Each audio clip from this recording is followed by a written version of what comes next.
Hi, I'm Dr. DeCubelis, and let me share with you the most effective therapies to relieve auto-related injuries such as neck and back pain. First, we need to talk about the phases of care and phases of treatment. The first is going to be the inflammation phase.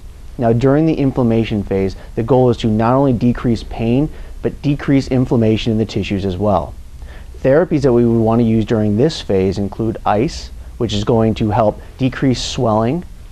We also would like to use electrical muscle stim, which is going to help reduce muscle spasms, increase healing, and allow you to get the mobility back as quickly as possible.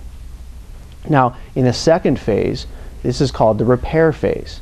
Now, in the repair phase, our main goal is to get normal motion back, and there's three phases of motion. We have active, we have passive, and we have joint motion. It's important to get all three phases of motion back, or we will not be able to get you back to not being in pain and getting back to your normal lifestyle.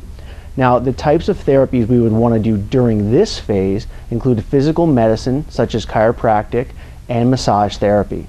Now, these are very important because when we talk about massage therapy, this is going to help decrease muscle spasms, increase tissue healing, and promote normal range of motion.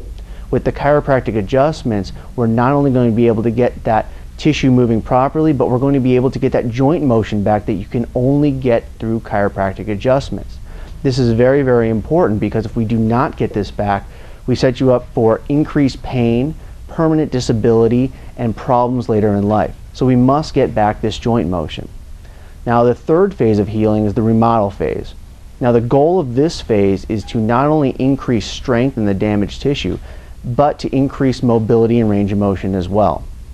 Now, the treatments that are very, very crucial to this phase include active and passive exercise and neurological stretching.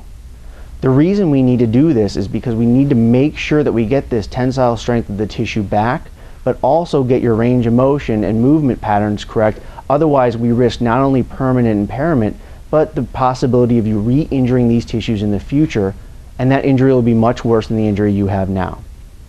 The goal of these phases is to not only decrease pain as quickly as possible, decrease muscle spasms as quickly as possible, and get normal movement back, but to make sure you don't suffer permanent impairment from your injury.